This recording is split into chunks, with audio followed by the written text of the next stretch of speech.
Okay. Let's start today's call. Derek, do you have the CTSS team with you today? Or you by yourself? Derek? I'm alone here. They were supposed to be joining, of Okay. which I've even called them to tell them. Okay. So I'm hoping that they're gonna join from. Okay, that's fine. Can you hear me? Maybe we can just start with the first agenda. Yeah, I can hear you very clear. So Okay. maybe we can just start the first agenda item then. Is the implementation need, Derek? Can you just share about what's going on with the LUC rollout and also like a few specific form items that you can share the updates, or if there are any needs that you need from us?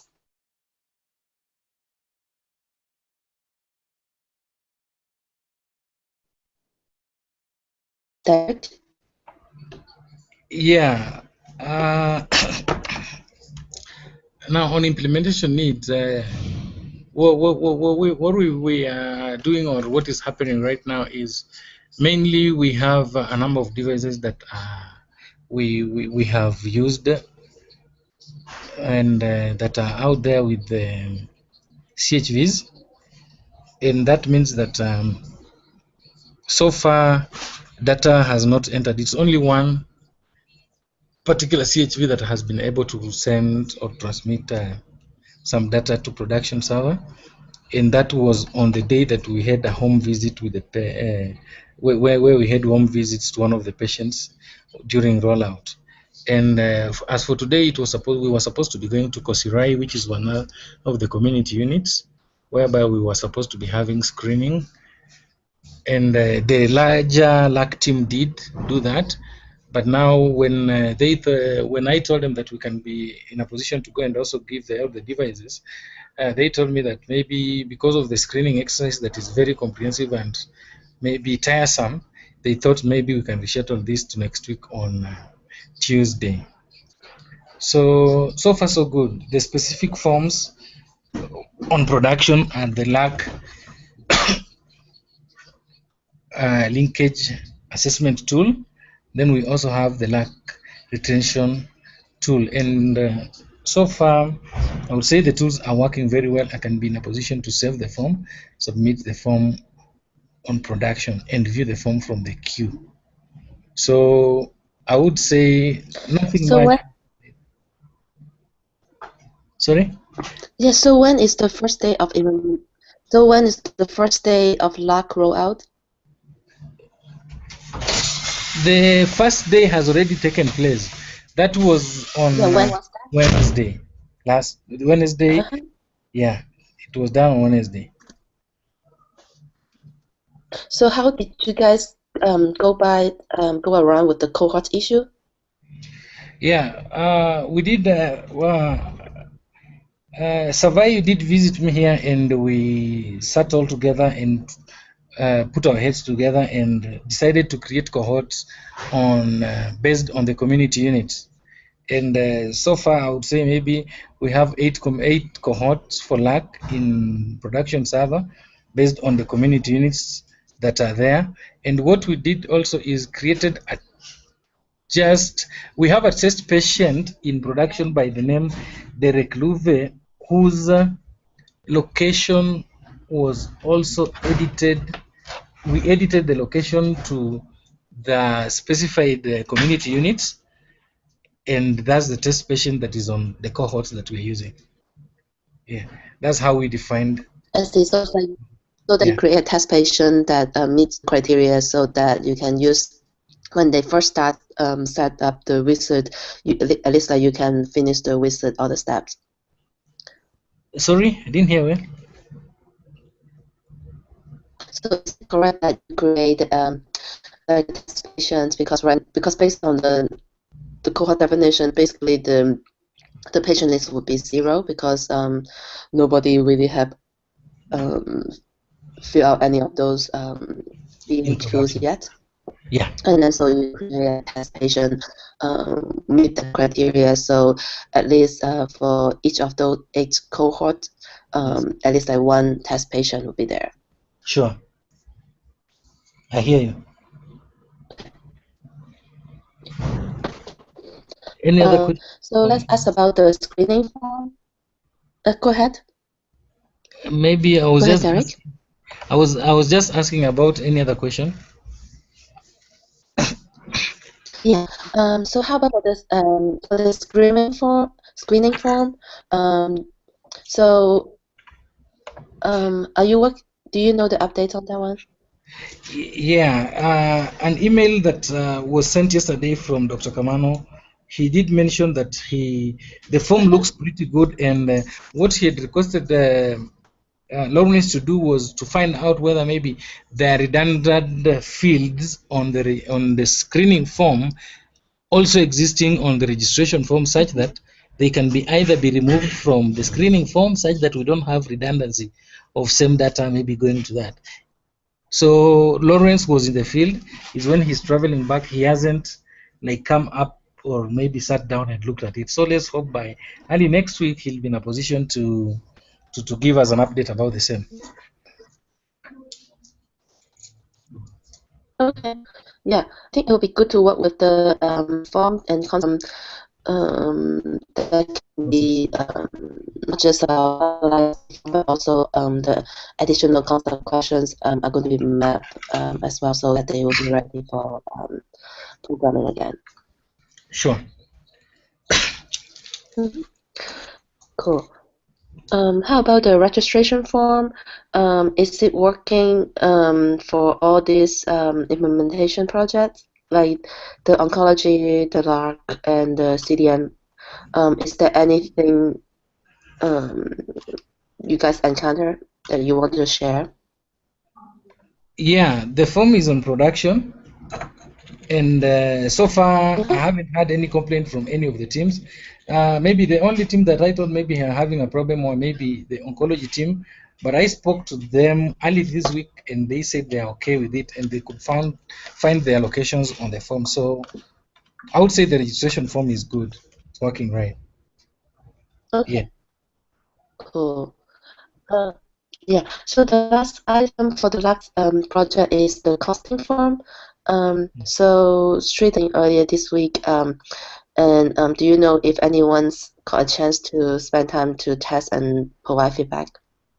Uh, the LAC team had a plan of maybe sitting down and testing today, but now they had to go for screening. So that now pushes it until next week because I have their devices here with me. And as you requested, I did update the form on the LAC VM, have downloaded the forms and in the devices.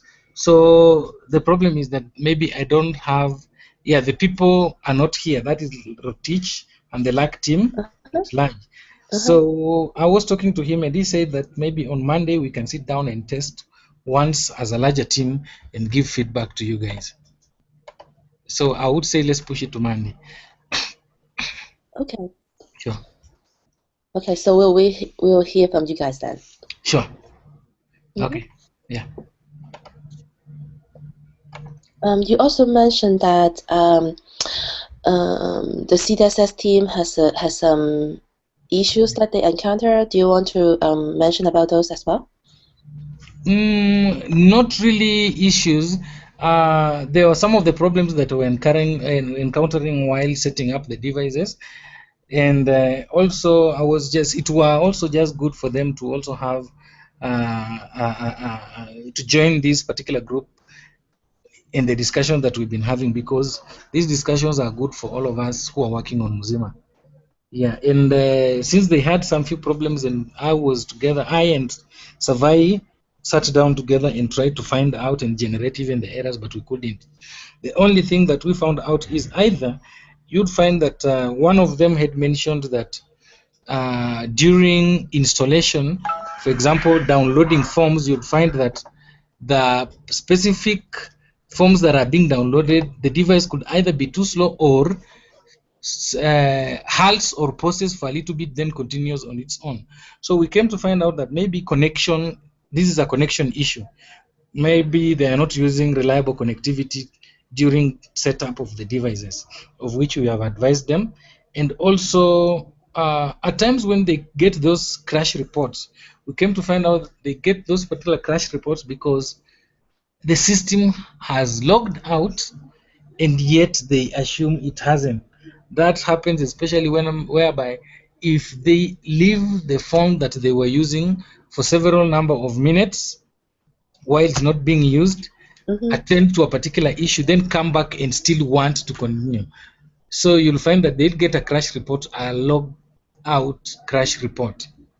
Yeah, so we have advised them that however much they will come back and see, maybe the window has still is on the main mUzima dashboard, they need to log out and log in again. Okay. Yeah.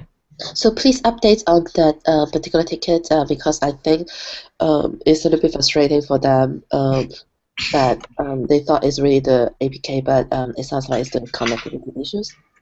Sure. I will. Mhm. Thank you. So one last thing about the implementation under the implementation needs agenda. I know that the mUzima processor has stopped since end of January, but it seems like no one noticed until recently. So I think it would be good, Derek, that on your daily checklist, just make sure that you there's a few things that you need to check on. One thing would be to make sure that the processor is actually working properly Yep. in production, so that business can go on. Another thing is that Derek, you also need to look at the error list. Those need to be addressed, at least like to compile them like on a weekly basis while we're working on the UI resolution right now. Yes. So at least like we have a sense how severe or what is the summary of those errors. I hear you. Yeah. So Okay. it would be good that you add these two items on your checklist. Okay. Yeah. Well, That's fine. cool. Anyone have other comments or questions regarding implementation needs?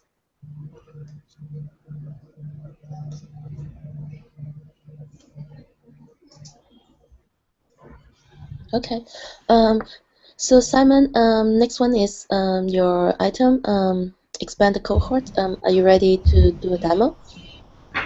Yeah. I think I want to just do a small demo to show you what I've done so far.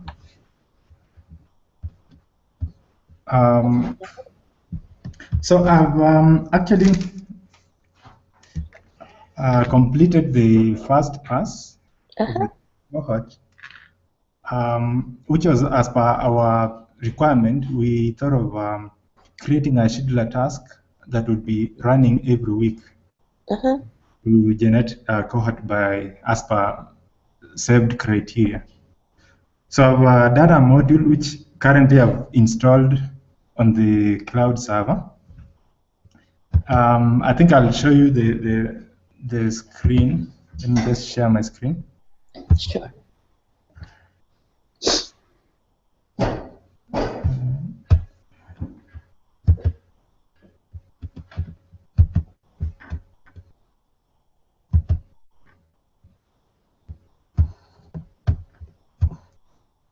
I don't know whether you can see my screen now. Yes, we can. Okay. So if you can look down here, there's a expanded cohort module, which has a very simple interface. On this interface, we can only see the list of saved cohort definitions, and we can also be able to create a new definition. So what you can see here is basically some cohort that I defined using the cohort builder module. And then I came to this interface and I was able to add criteria and save it in my table that this new module creates. So if, for example, we look at the add new interface, you see we should be able to choose one of the predefined cohorts. And once you select, you can be able to define give the definition in terms an SQL statement that are defined that gives the criteria of that particular cohort. I'll show you shortly how maybe we can run one cohort and see how it works. Sure.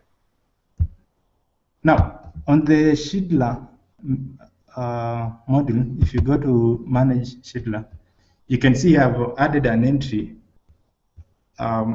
for the expanded cohort Schindler task. So this one, this is where we shall be set the time frame to be after every 7 days. But for now, I've made it to run every 30 seconds. So for the purpose of this demo. Now, let's go to the cohort builder.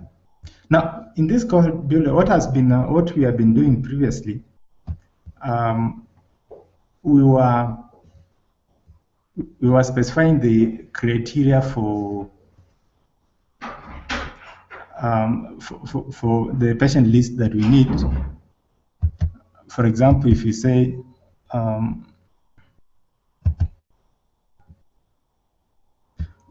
okay, let me just use an SQL statement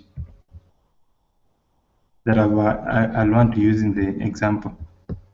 So when you run this, MySQL statement is able to generate 5,374 records, which we were now able to save as a cohort. But the problem is that the system is not now saving that criteria that we used in a way that I can reuse, and therefore that's why I did a new module that enables me to save criteria. So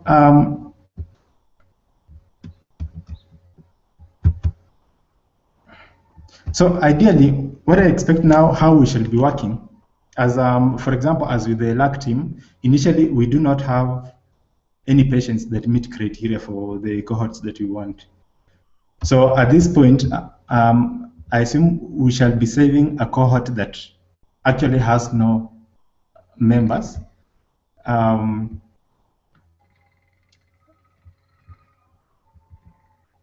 think for LAC cohort, you've been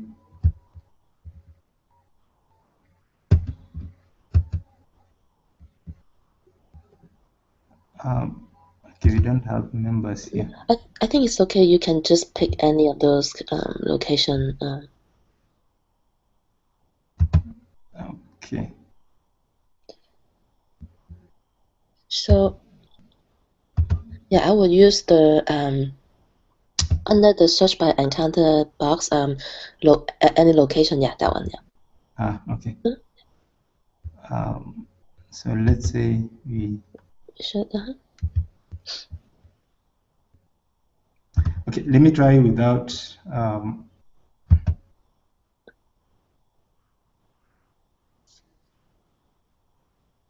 so this one generates 7 members, and that we shall now save.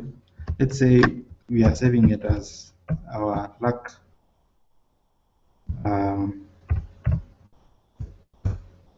expanded, which is using for testing.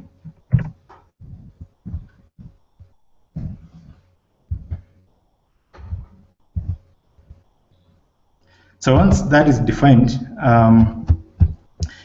the next step we need to do is to go to the expanded cohort module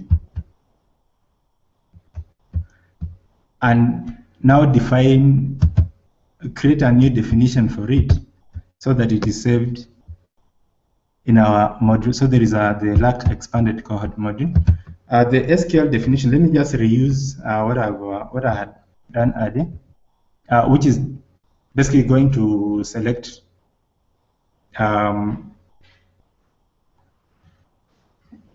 a large group of patients, and here we can check if we want it to be running every week, or we can uncheck it to have it disabled,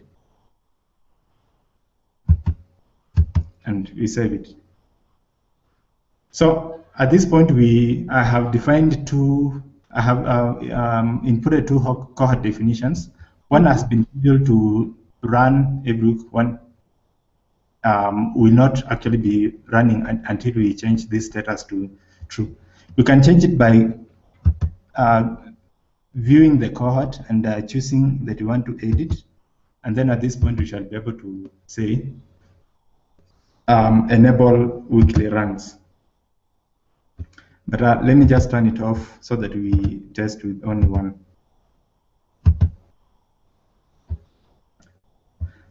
Now, once this is done and the scheduler task has been enabled, then we expect every period specified we shall be having cohorts generated. So I'll go to the scheduler task and have it started. This will run in the next 15 seconds. So after 15 seconds, I expect if you go to the cohort builder and list the saved cohort, then you should be able to get more patients than the 7 that we had saved earlier.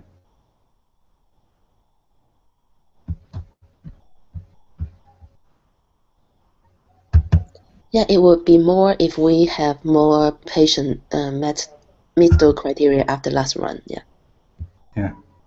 But since we did not make any changes of data, so it should be the same, right? Yeah, sure. So let's see.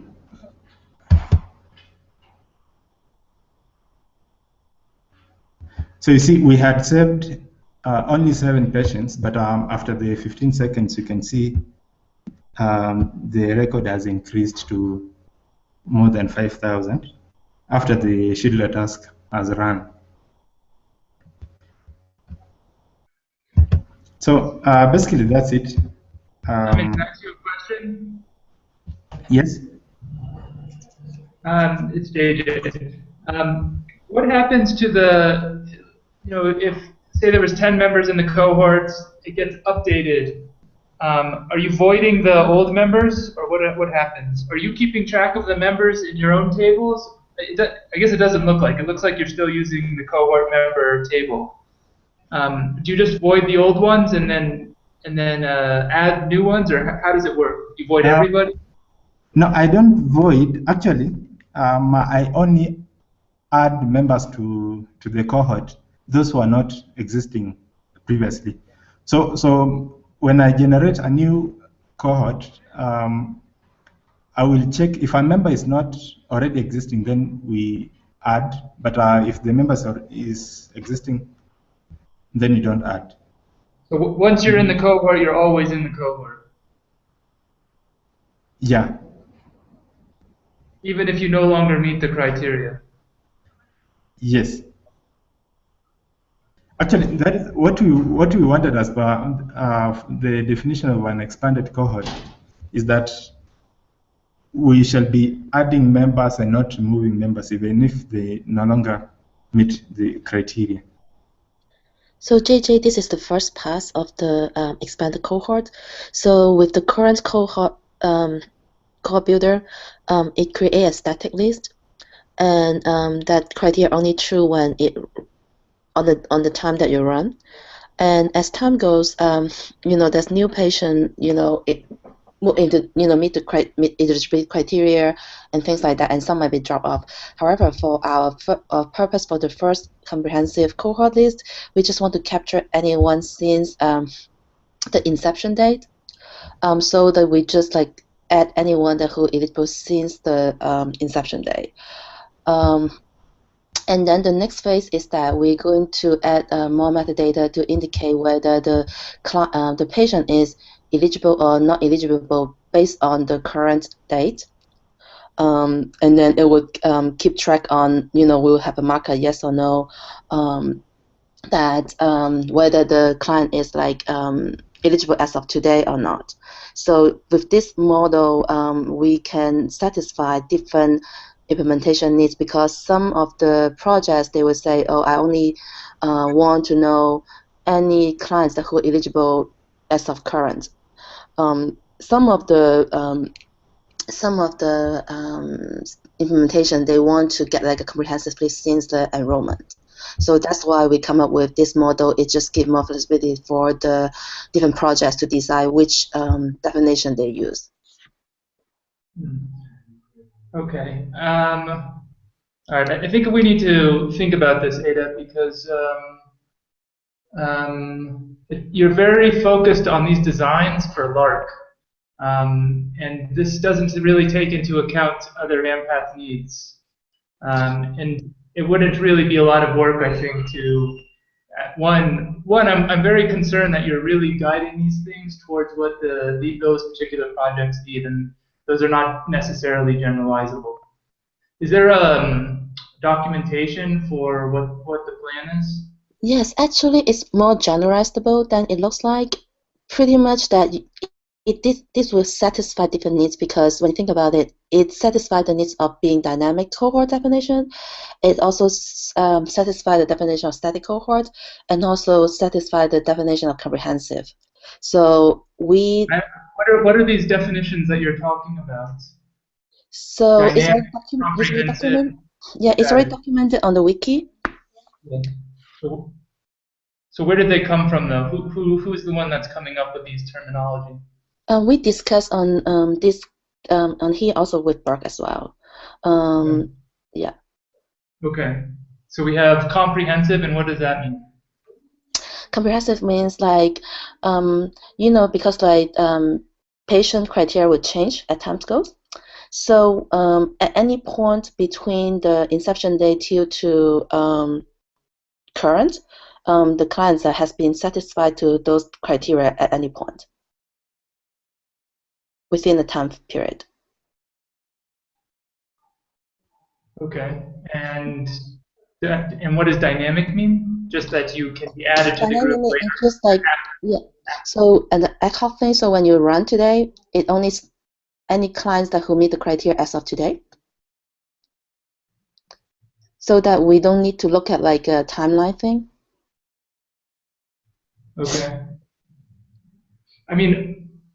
I actually don't see any difference really between what you're calling dynamic and comprehensive. I mean, basically you have a set of conditions that can become true or false, and that can change whether somebody's in the cohort or not. And the dynamic is just a special case where you're just looking to see if some minimal criteria is. Yeah, so because of the settings of how we download the client list to the device, let's say that when we generate let's say that on the beginning of the study, the cohort list has like 20 clients, let's say that.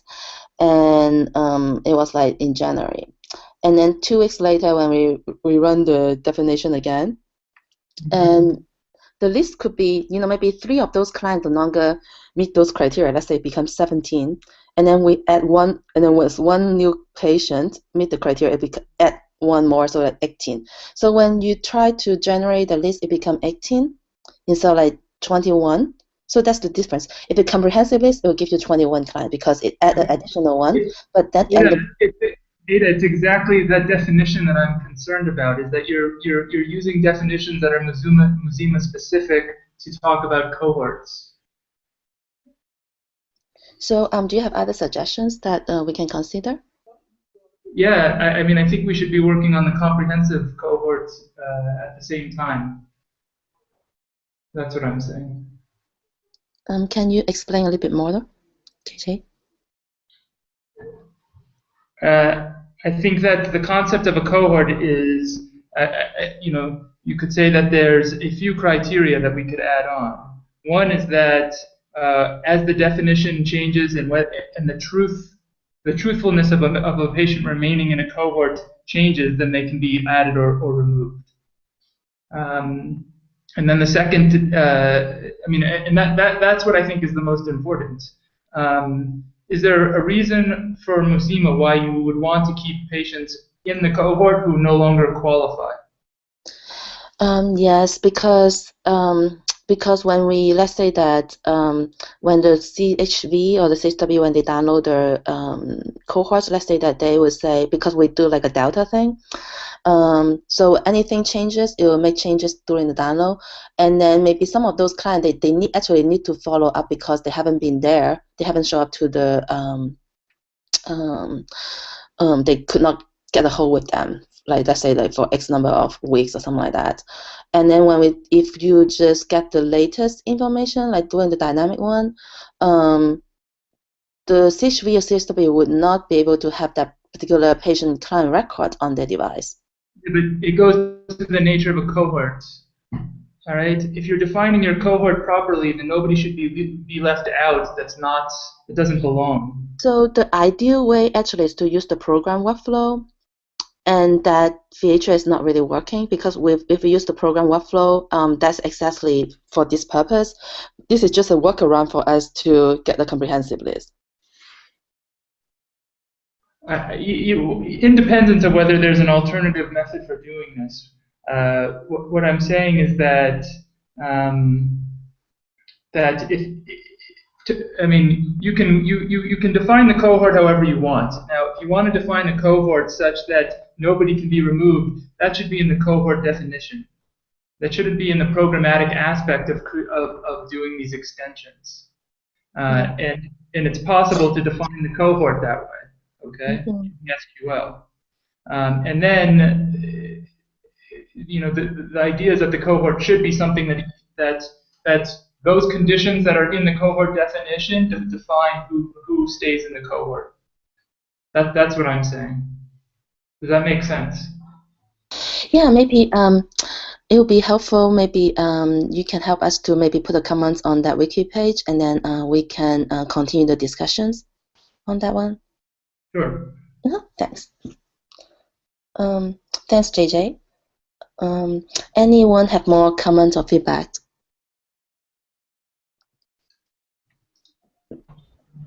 I think I liked it more. It's a very good work. It's simple. Yeah. Thanks, Derek.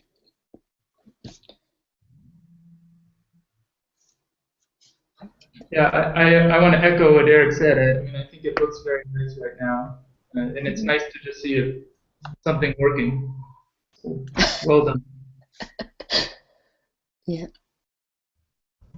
Yes. Cool. So Now, maybe I just add a comment. Sure. I think why also we did this, we had two requirements. One was for us to get the expanded cohort, and another reason is that when we continue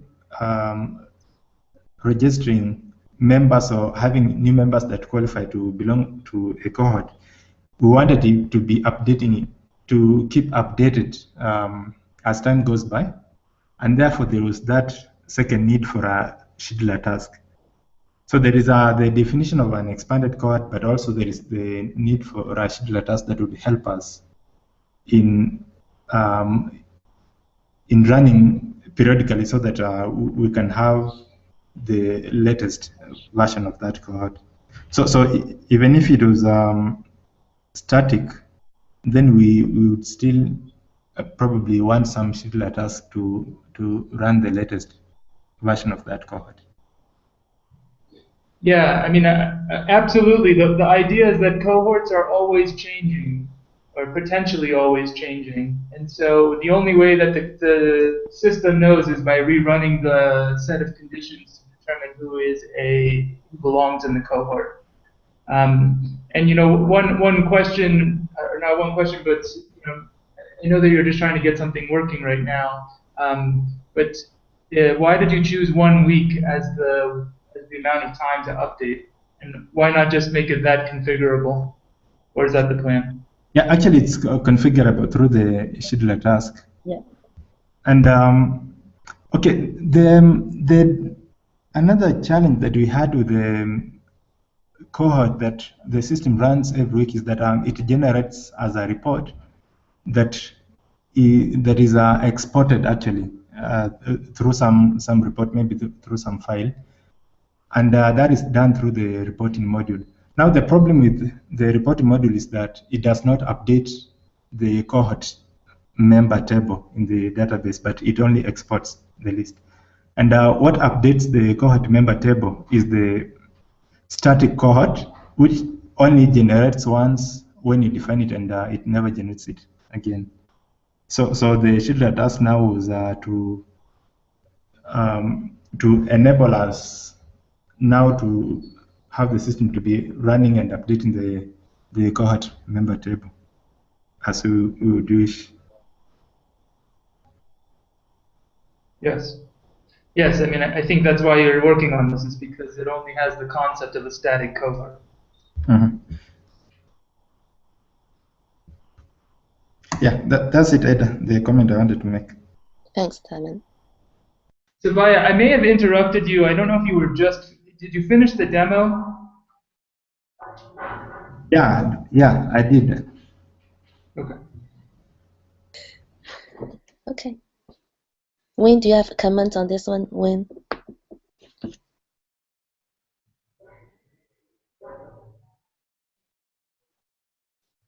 I think it looked good for the first pass, I think.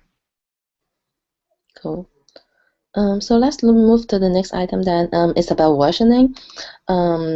We discussed this previously, that it's difficult for us to tell, let's say that the APK or the module that hits the same version number, but then because of all those in between version, there's like a small different testing back and forth and make changes, like stuff like that. So we need to have like a better way how we can have versioning and build for the APK and modules, as well as for the form, mUzima form as well. So when do you want to take lead on that agenda item?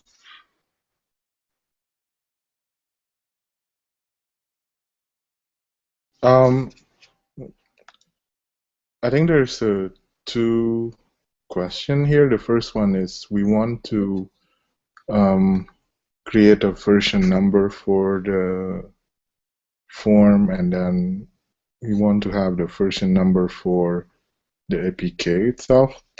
So for the form, do we want to display the form version in the form data when we submit the data, Ada? Yeah, I think the form version number would be helpful from the form, from the form data, and also like, as you know, even with the same version number from the form data, there usually a few rounds of testing back and forth between the developers and the implementation for testing. So sometimes it's difficult for them to tell, whether they actually using the latest one or not. Or they have the latest one on their they synchronize the latest one or not. So just like a build number or things like that, so that they can tell, last time I really test on version 1, but it was a build number 10. Now they have like a new version, like build number 12, and so that when they report the issues, it's just less confusion in the communication, in the communication phase. Yeah. Okay, I think there's a few ways that we can do this. I think. I think we definitely want to have the what do you call it? The version number submitted to the server. I think that way we can tell which version number is being used. I think that's how form entry does it, right? Every form have internal form ID. Okay, so my proposal would be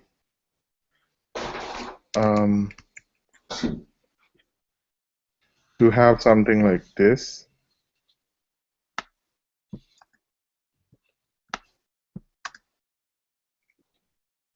So we'll have a hidden field similar to this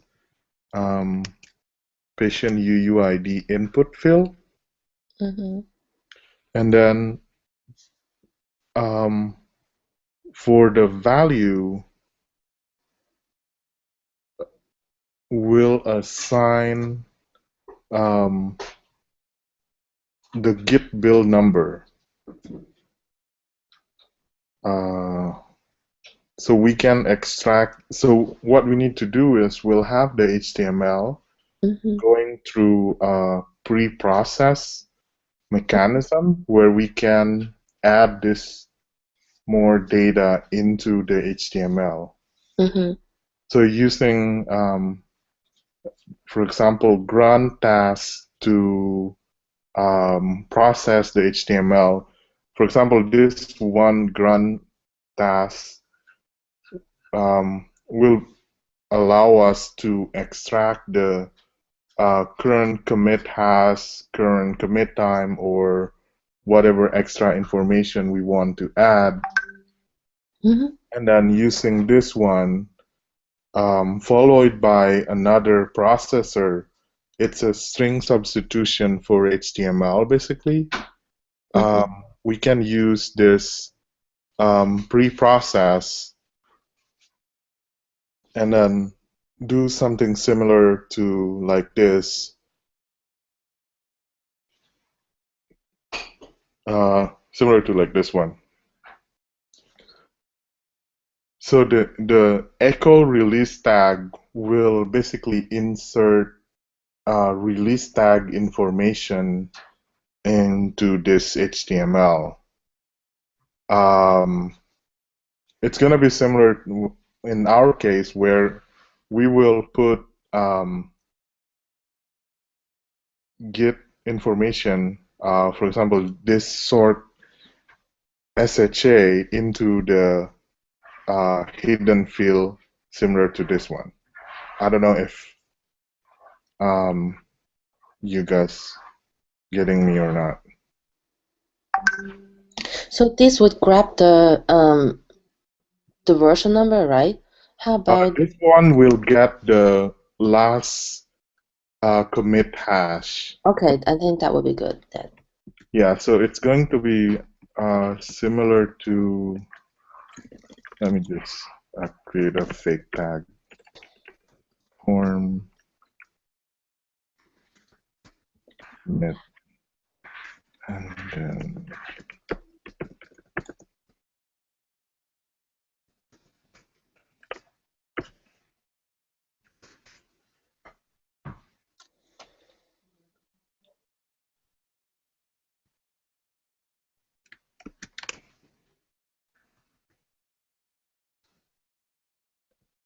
so we'll potentially have a tag like this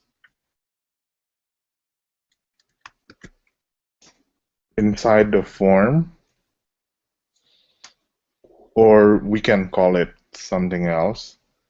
But this echo release tag will be replaced with value equal to hash code. That way we'll get the hash code value in the server side.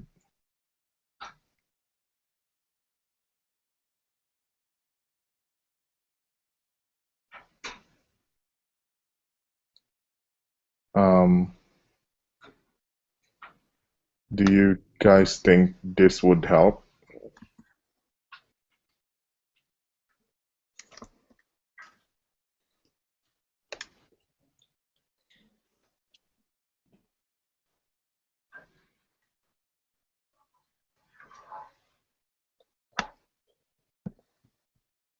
Do you think this will sufficient, Ada? Yeah, font commit. 1 second.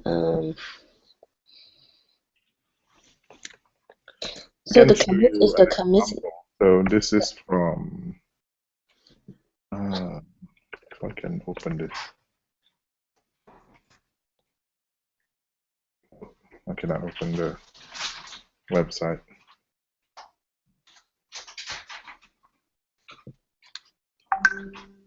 So the form.commit, is it the last commit hash code? Which one? So how can we get the commit hash code? So the commit hash code will be generated by this one. So there's two processing tasks that we will add. One is this one to extract the hash code, and then this one task which will print it on the HTML. So before anyone upload their form, they need to go through this process. So they need to basically call a shell function first, basically run process HTML, and then we'll output the HTML somewhere else. And instead of directly uploading the unprocessed one, they need to upload the output of the process. I see. So one more step to grab that. I see. Yeah.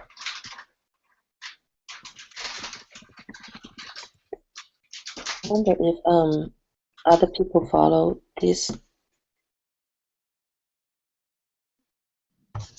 Sure.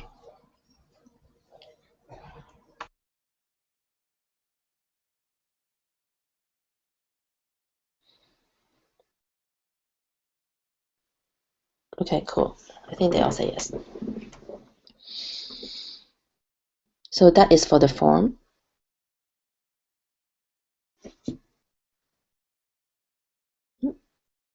Okay. So JJ, do you have any other comments on this one, or you think it's okay? I don't have any comments on this. Okay, thanks. So I think let's just update that documentation, and then we will circulate one more time before we go ahead and create tickets. So how about for the build and version, the version and the build for the APK then? I think for the APK, it's going to be simpler, I think, because in Java, you definitely can access the version number, and you can do a similar approach using Maven. So Maven can get you the Git hash code, and then you can do a string substitution in Maven, similar to how OpenMRS does it. So they have their Maven build process to get the current commit and then do the string substitution.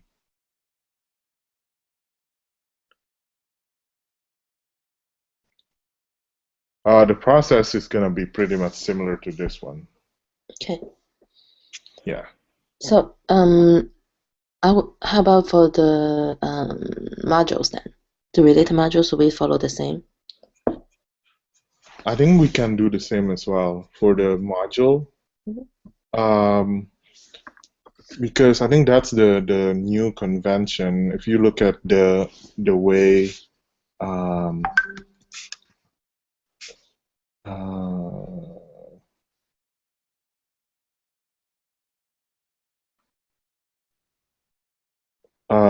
reporting, for example,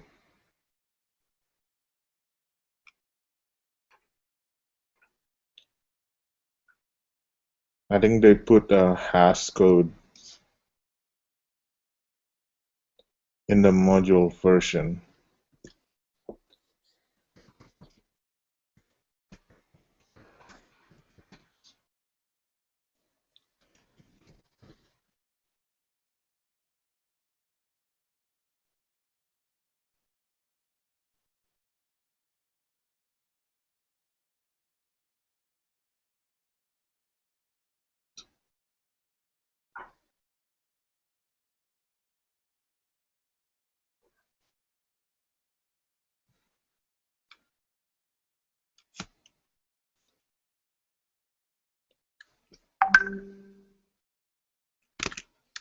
For the unreleased version, I mean, release version, you should have, I guess, the Yeah. So like in between, I mean, it's like doing the development or development version, you mean?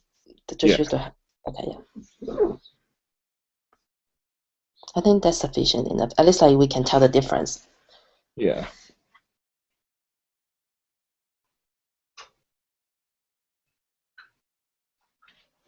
I think that's it from me, either. Yeah, like this one, REST web service, they have new version has code, so we probably can approach it similar to what they have currently. And also, can you explain when they will use the snapshot? Snapshot is usually for unreleased version. So we should, we're probably going to need to host our module somewhere when we have a release version. It could be in OpenMRS, I think. But we need to talk to Michael about getting access to it. So we can upload the artifact to modules.openmrs.org. So, I think maybe it's good to distinguish the development version and also the snapshot version. I think, are they the same? Yeah, so snapshot is always going to be development. Right. Yeah, without it, the release version will never have snapshot. So for mUzima, should we remove the snapshot version? Because if we're going to grab the Git hash code as the build, so we should no longer see the snapshot version. Yeah, I think so. I think we should. Okay.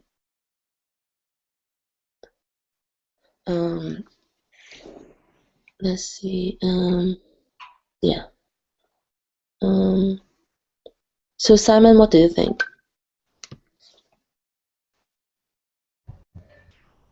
I think I like the idea, though I didn't know actually how that versioning works. Why? But I like it, and I think I would want to explore it further, maybe after we're done with the discussion.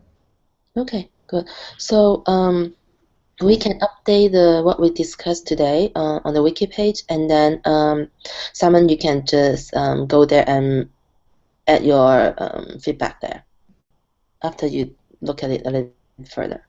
Yeah, sure.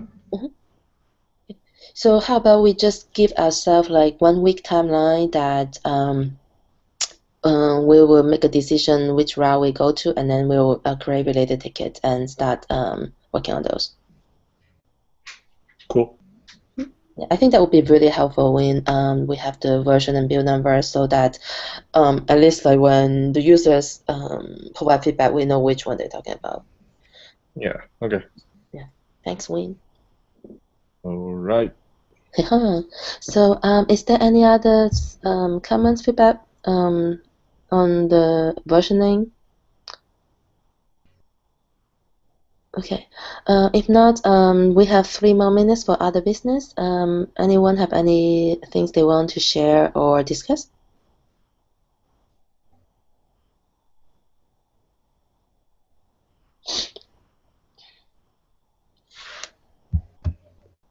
Sounds like a no.